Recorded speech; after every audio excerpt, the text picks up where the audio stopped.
Welcome back to the channel. I'm Scott DIY, and in this video I'm going to be ripping up the old 1930s parquet floor that is in the hallway of my home. I'm doing that because over the years lots of people have taken chunks out of this floor, and as a result it's become very squeaky underfoot. Now I want to make a really solid subfloor because I plan to put flooring down that flows from the front door all the way through into the kitchen behind me. To do that I need a really strong floor, and I've chosen to work with 22mm moisture resistant chipboard tongue and groove. Let's get this floor ripped up, see what's underneath, and let's hope there isn't any structural changes to the joists that I need to make before I can start laying the tongue and groove. I'm all steamed up, can't see anything. First floorboard up.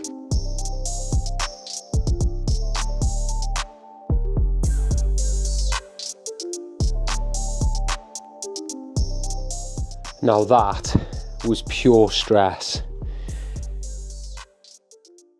Because I'm going to be making such a big mess of the hallway, I decided to make an even bigger mess by removing the old plasterboard, which, as you can see, pretty much falls off by itself. Getting all of this messy work done right at the beginning is so important, but it is a big milestone and it's not the easiest thing to convince yourself to do. Especially when you're living in the house and you don't want all of that horrible dust filling the house up and just making your living conditions uncomfortable. But this is a renovation and we have no choice if we want to make the house look amazing once again. So this is what you need to know. This house is a 1930s semi-detached, which means that this plaster that I'm removing from the wall could contain really nasty stuff. Because back then, it was typical to use a mix of lime, sand, and even hair. Animal hair, of course. And potentially, the worst case scenario, a mix of asbestos. I'm all steamed up, can't see anything. So I'm not leaving anything to chance. I've got my paper suit, my hat, my goggles, my gloves, and I've definitely got the dust mask on. In my experience, the worst part of a renovation is the amount of dust that's created when you're doing jobs like this. Oh, it's not very nice. And as you can see, I've done my best to sheet up the doorway behind me, which leads to the kitchen. Everything in a renovation seems to have a knock-on effect, and I just want to preempt any of the issues that might appear in the future. By tackling this project now, I can almost guarantee that the new floor that I put down isn't going to get covered in all the dust and all the dirt, and imagine if I drop, say, my hammer on the floor, it could crack one of the freshly laid tiles. So this is a prime example of how doing the hard thing first really does help you progress a project in the right way. And although demolition is just demolition, I found the quickest way to do it was to rip it off the walls and the ceiling, get the wheelbarrow outside and use a shovel to just shovel as much as I could into a wheelbarrow and then put it straight into one of the bulk bags that I had left over from a previous project. But you should definitely have a plan for how you're going to get rid of all this material afterwards. I didn't, and I had 2 full bulk bags of this old plaster, and the skip wouldn't take them after I'd spent hours packing it into the back of my van. So after pleading with the guys for a little while, they did take pity on me and allow me to dump it this once, but they said under no circumstances would I be able to do it again.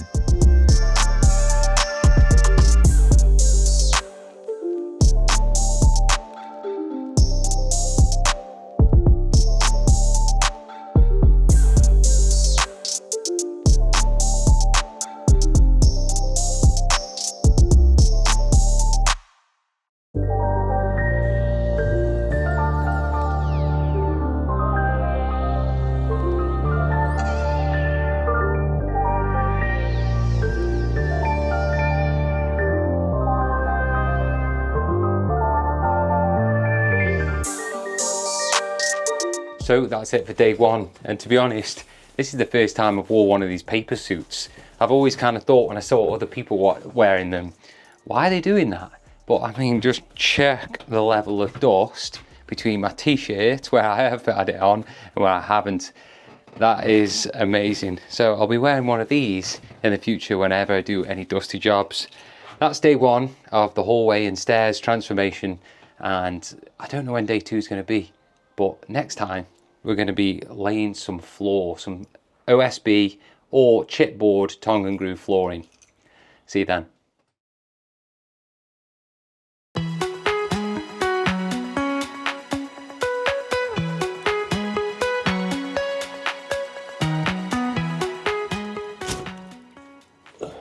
Oh, first floorboard up.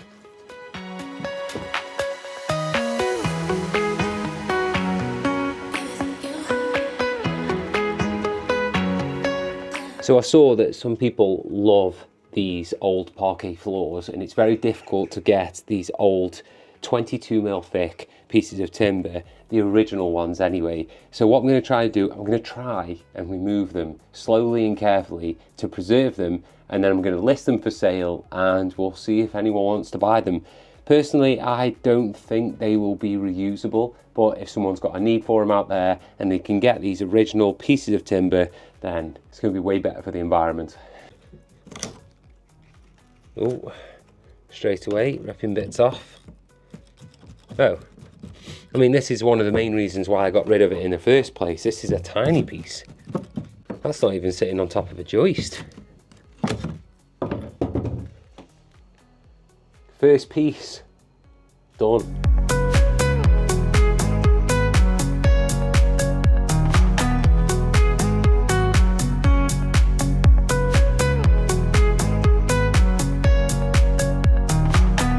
I've actually started to remove the easiest area of the floor first because I originally took this part of the floor up so I could put the new 22mm copper pipes in for the water underfloor heating.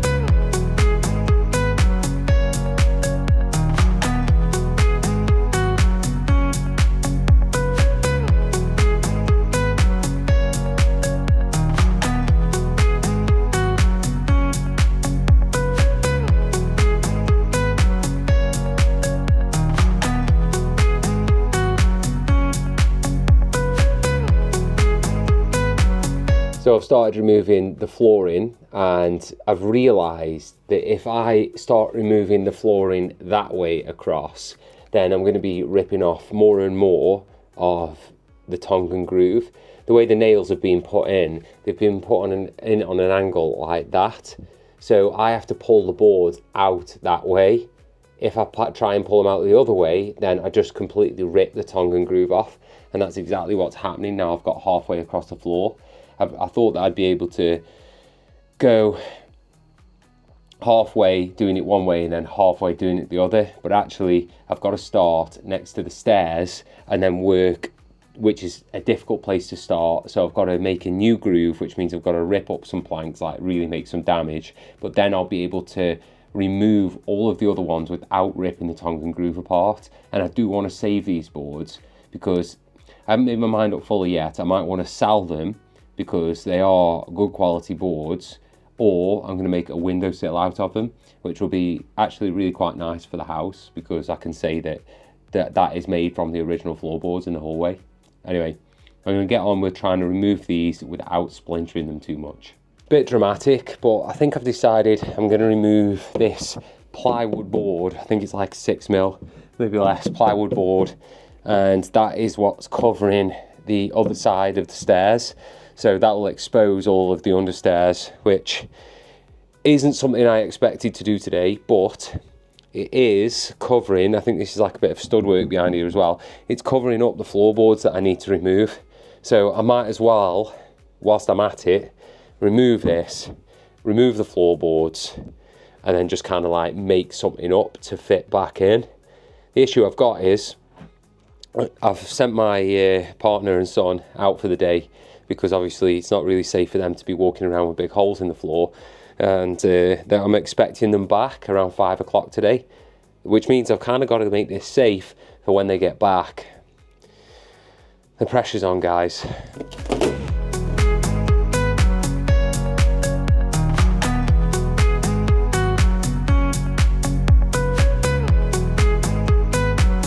And I'm doing all of this destruction just to save some of these oak parquet planks. Almost feels not worth it.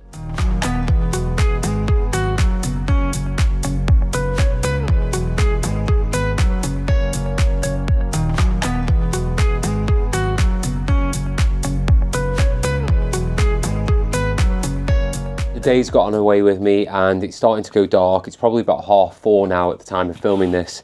I still haven't got the floor down and I need to start working on the pipes. So the pipes here are not covered, which means they're not insulated and I'll be losing heat and that'll be bad for my energy bill. So, and bad for the world. So I'm going to be putting this pipe cover over the 22mm copper under the floor. I'm going to cable tie it all on. I want to make sure this is right and then I'm going to start putting the boards down. I've made my amendments to the copper pipe, which is the 15mm copper pipe, which is feeding the new radiator in the hallway. That's now in position and that also needs lagging with some of this stuff. Once that's done, I can then start working on the joists to then hold this first joist in place. So I'm going to put some noggins in to hold this first joist in place. And yeah, it's taken a lot longer than I thought it would today, but we're getting on with it and we're doing things properly, and that's the main thing.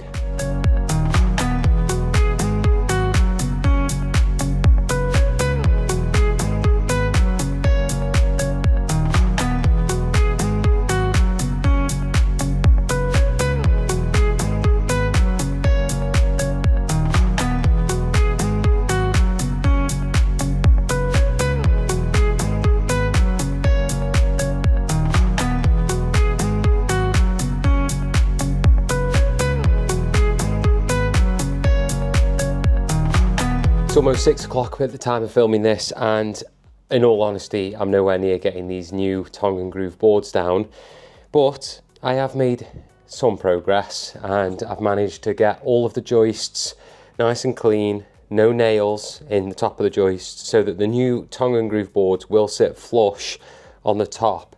I've also been out and bought some Gorilla Glue, which is the PU glue which expands into all of the little gaps, which will hold the tongue and groove board to the joists and prevent any squeaking in the future. I have also amended the joists at the bottom. So right at the bottom, there was a loose joist. It wasn't actually held in by the brickwork. It was just placed there.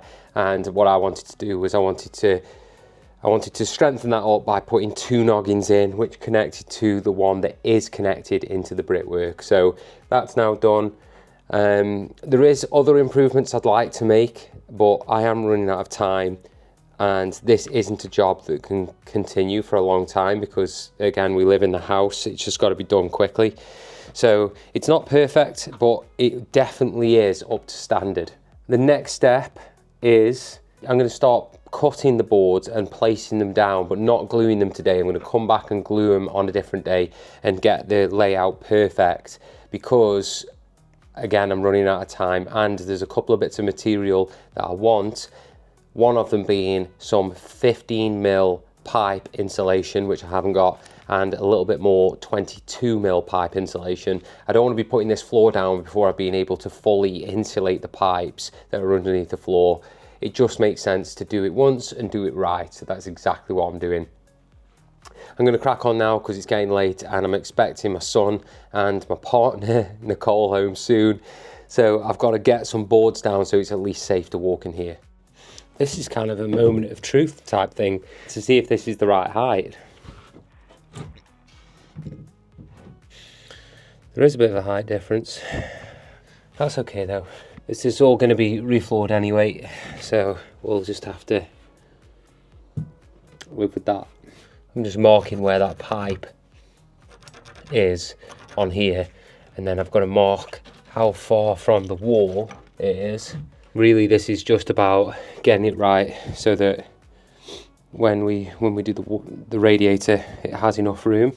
So that is currently 100, but it could be 90.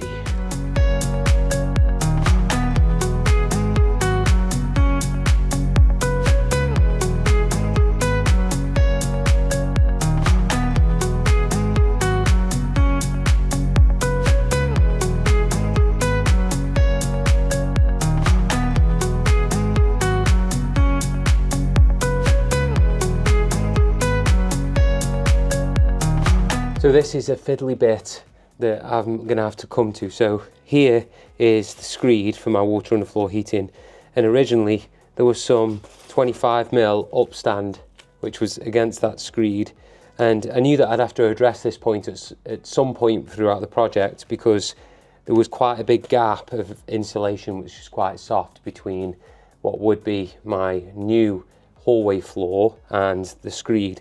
So I've dug away a little bit of this, and I've noticed that the brickwork below has no damp-proof course, which obviously isn't great. There was a piece of timber sat on the top of there, and that piece of timber was the same height as these joists, and that's why I'm laying this spirit level across. So you can see I've got to get another piece of timber in there that's the right height. Now I've cleaned it all out. I'm going to cut that down to size, and to do that I'm getting my spirit level on the top, and then I'm just going to put this on top like that, and then just basically make a note of what that height is along there, and then I'm going to cut a piece to suit. And now I've got this damp proof course which was originally folded up underneath the cement slab, the concrete slab beneath the water underfloor heating. So I know this is a good damp proof course. I can do this, I can put that over there and put a piece of wood on top of it, and then I'll have no damp issues. Time's ticking, I've got to get on with it.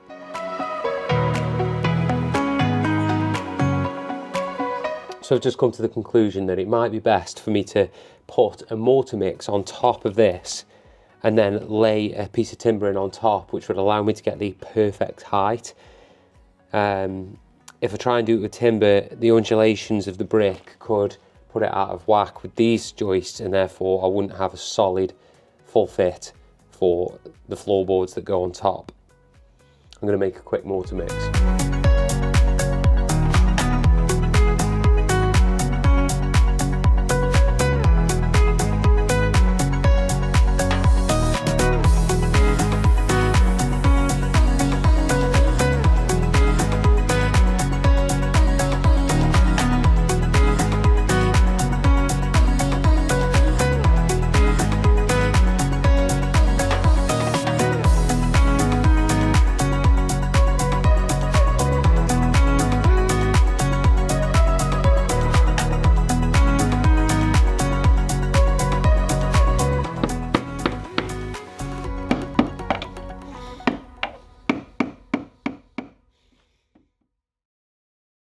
This is day 3 of the hallway transformation project, and I still haven't finished the floor, the new 22mm tongue and groove chipboard floor, and that's because I've got to decide what I'm going to be doing about the underneath of the stairs.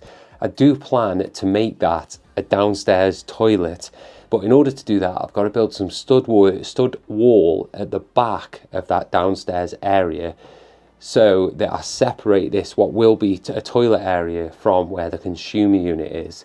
If I build a stud wall there, it means that I've got to have a doorway in the side of the stairs so I can still get access to that consumer unit once everything's in place. One of the issues I've got is that this stud work is really old. I can't tell if it's structural to the stairs. It's probably keeping the stairs more rigid, but I don't think it's structural, and I can't tell if it's sat on the floorboards or not, whether it's actually loading any weight onto it. So let's go do some investigation work.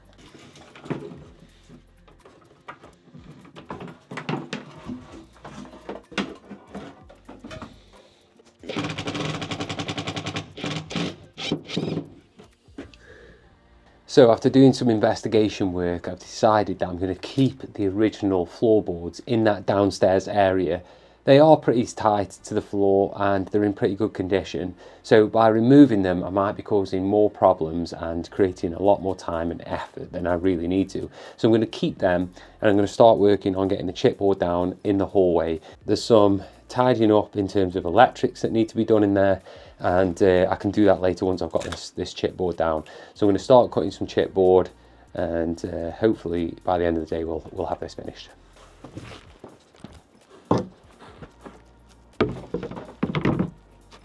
This might be the most tricky cut I've got to do, because I've got to cut it nice and narrow, and then I've got to cut it into the doorway of that downstairs area.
Now it's for the moment of truth. I've got all my boards cut and I'm about to use the PU glue, which is that Gorilla expanding glue, and I'm putting these gloves on because it makes a real mess of your fingers. Let's hope I can get all this down. So the plan is glue it in place, put 1 or 2 screws in to just hold it down, and just keep moving backwards with the boards until all of them are in place and all of them are glued. I'm also planning to glue the joints as well.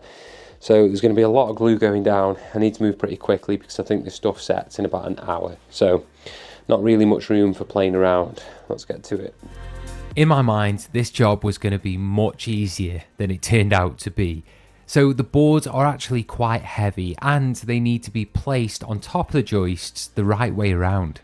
This means you should have all the boards cut, stacked, and the correct way around, so it's easy to just place the boards down one after another. Ideally, they need to be facing the right way, so that when you place them into the glue, the tongue and the groove match the right way. That's definitely a mistake I made very early on. And as a result, I got a load of the PU glue all over the front of one of the boards right near the front door. I'd never laid any boards like this, and this is a particularly tricky area in the house to do it for the first time. So I've been given some advice by a builder I know on how exactly to do this. I didn't realise it, but the builder told me that most floorboards squeak because they're screwed down. By gluing them down with an expanding glue like this Gorilla PU glue I'm using, you avoid any potential squeaks in the future. But because the glue does expand, you don't want the floorboards to be pushed up, so you have to screw them in the meantime, which means adding a few screws along the board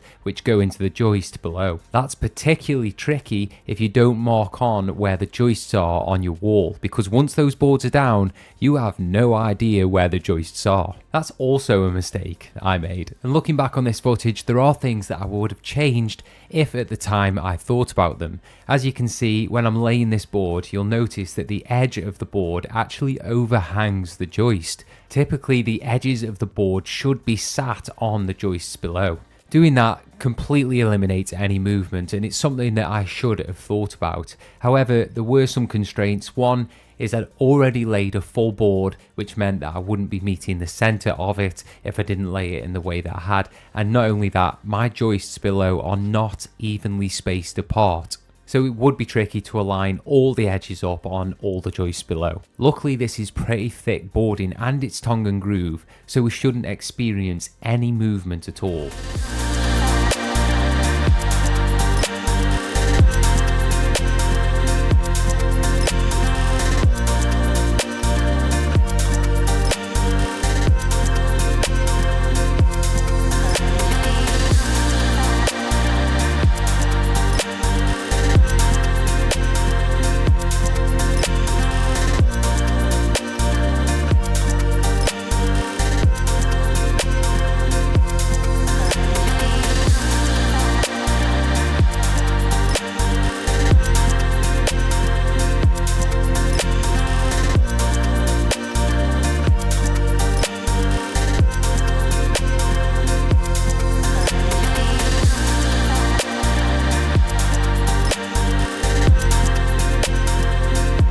Now that was pure stress.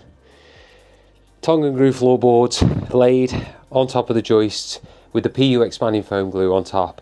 What I wanted to do was I wanted to put lines on the wall where the joists were underneath before I started putting the boards down and before I got the glue down. But I didn't do that. So when I got the glue down, I also noticed that I hadn't put any pipe lagging on the 22mm pipe or on the 15mm pipe. So I'd already put some glue down, I got the boards in place, and I needed to screw them really before the glue started going off, because the glue's expanding and pushing the boards up, and I need to keep those boards pressed into the joists. So I've had to run around like a crazy person, trying to get all the screws in, find out where the joists are. Manic. Because I put this board the wrong way around, I've got to try and get this off now.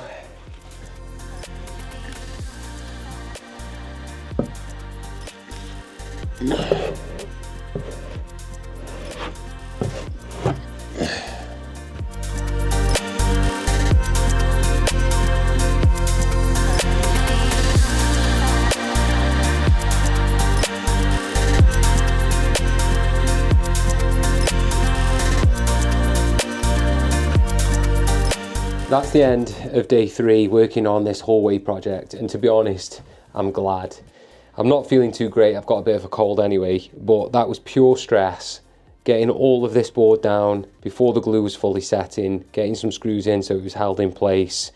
To be honest, it was just a bit of a nightmare, and the boards are heavy, the glue sets quickly, I didn't even have the screws, it was difficult. Day 4 and time to start plasterboarding the ceiling. Anything that I do on this project is going to be better than it was before. A lot of the old plasterboard was cracked and flaking, and this board is going to feel like a breath of fresh air, even though it won't be plastered for a little while. Frustratingly though, even though this should be a quick job, most of the joists in the ceiling and around the staircase, none of them are level. There's loads of bits of timber that are sticking out, so I'm having to amend each one as I go. And although this job could be done by myself, it's way easier to do plasterboard with a second person. So once again, I've got Nicole's dad, Reese, to help me lift some of the heavy boards into place. It's crazy to say, but although I've built the house extension and I've landscaped the garden, the only place I've got an injury on this project so far is when I've been attempting to repetitively lift heavy plasterboards by myself. For some reason, it's just too much of a strain on your hands when you're doing it all the time. Or maybe that's just a DIY thing. Let's hope it all fits.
This is day 5. In order for me to get all of the plasterboards on this wall perfectly level with each other all the way down, I've got to make sure I've got the right gap behind the plasterboard. And all of this wall seems pretty close to plumb, and it's pretty smooth, so I'm not worried about this wall, but I am worried about this stud-work here. So this stud-work is flush, as you can see, with the wall. And the problem with that is when I put a board on, the board will also be flush with this wall. No room for any dot and dab, and the dot and dab's at least 10mm thick, right? But we have another issue. At the bottom, you can see here, there's a lip of brickwork there, and that brickwork's 15mm. So, because that brickwork's 15mm, I've got to put a piece of timber onto this stud work, a strip piece of timber, which is like acts as a shim, to bring it out 16mm, which means this board will be the datum for all the boards down the hallway. I've got to get this one done first, so I'm going to cut those strips of timber now, get them onto the stud work, and let's see how big that gap is all the way down the board.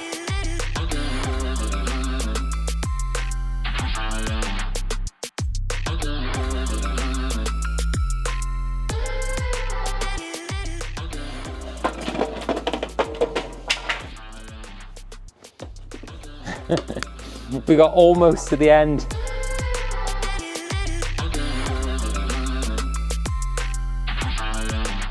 There we have it. 16mm strip. This is just the best tool.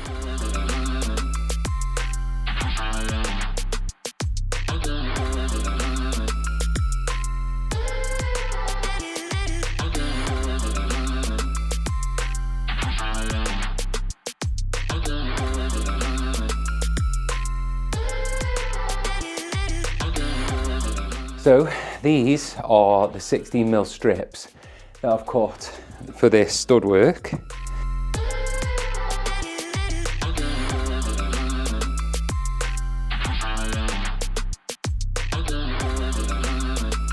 Without the table saw, I would never have been able to accurately cut 3 16mm strips of this CLS timber to add onto the stud work. It just goes to show having the right tools is so important. And if you're not familiar with my journey, I started this home renovation with no experience and no tools. So over time, I've built up a whole load of experience and tools. And just recently, I launched a 60 tool e-guide that anyone can buy, which gives them a bit of a blueprint into what tools you should be investing your money in. It's very difficult when starting out to know which brands are good, which tools you need. And I just thought I'd help people get over that learning curve quickly and just get the e-guide and then get the right tools for the right jobs. And the link for that can be found in the description. Coming back to fitting the plasterboard, I've now got a stud work that's the perfect distance away from the wall that's next to it. The first board that I'm fitting actually overhangs the stud work and sits on the wall as well. So I need to put a bead of plasterboard adhesive on the wall so that when I press this in place and screw the board onto the stud work, it presses nicely into the adhesive and I have the first board in place, which gives me a level for all of the other boards down the corridor. It's really important that all of these boards are flat to the wall and give me a perfectly straight line. And the way the plasterers do this, they use a dot system, which is essentially building up small dots of plasterboard and plasterboard adhesive and putting a string line across those dots to give a perfectly level and flat position for the boards to sit against. Without this, the boards could become uneven and the outcome would be that the wall looks wavy. And I don't know how people apply this plasterboard adhesive to the wall. I've done a little bit of this by now because I did the whole kitchen, but because it's so sticky, I don't particularly want it on my plastering trowel. So I just use the back of the bucket trowel and apply it to the wall that way.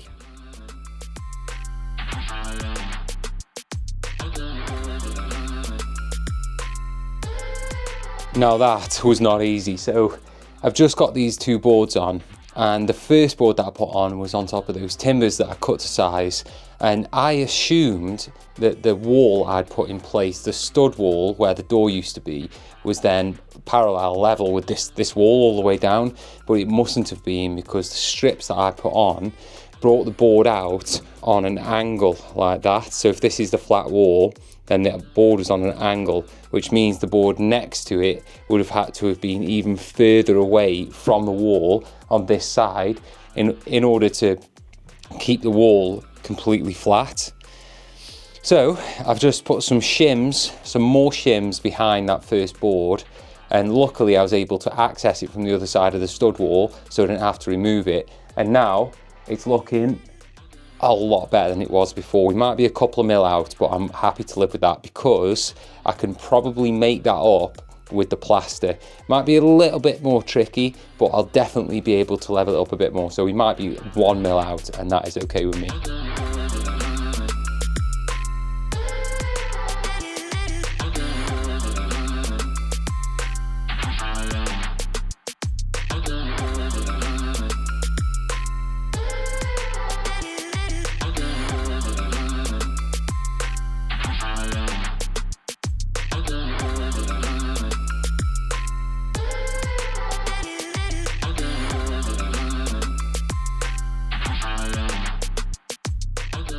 So at the time of filming this, it is 4:30, and Reese and I have been really busy just in the hallway getting all the plasterboard on, scrim taped up. We came across a couple of little issues where one of the joists in the hallway was lower than the other joists, so we had a big bow in the plasterboard, which obviously was going to make plastering really difficult. So we had to sort that out. We've been doing loads of other little jobs too, and now we're finally in a position where we can start plastering at 4:30. So I think we're probably going to avoid doing the walls, but we definitely will be able to do the ceilings.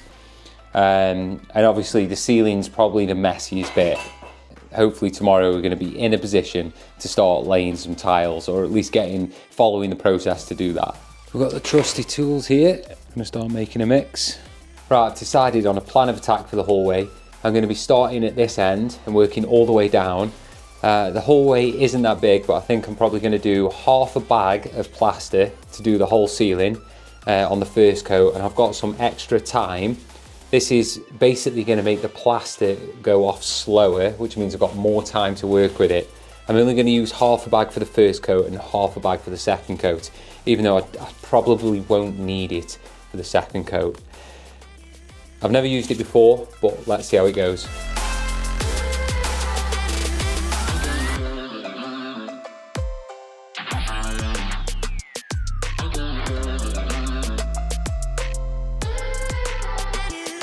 It's a bit thicker than I would probably go for, but it's got that extra time in, so we'll see.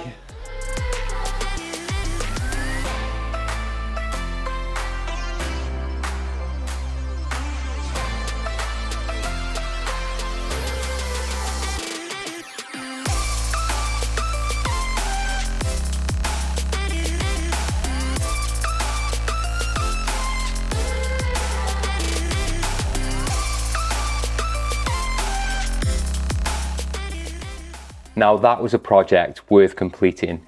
We've finally got the old parquet floor ripped up in this hallway, and now we've replaced it with a 22mm thick, moisture resistant, tongue and groove solid floor, which is going to be perfect for all of the limestone tiles I'm going to be laying in an upcoming video. I've also decided to get rid of all of the old plaster too and replace it with some new plasterboards, and I've plastered the ceiling, which means there's not much messy jobs left to do once the new tiles are in place. So if you've enjoyed this video and you found it useful, make sure you like and subscribe, and I'll see you on the next one.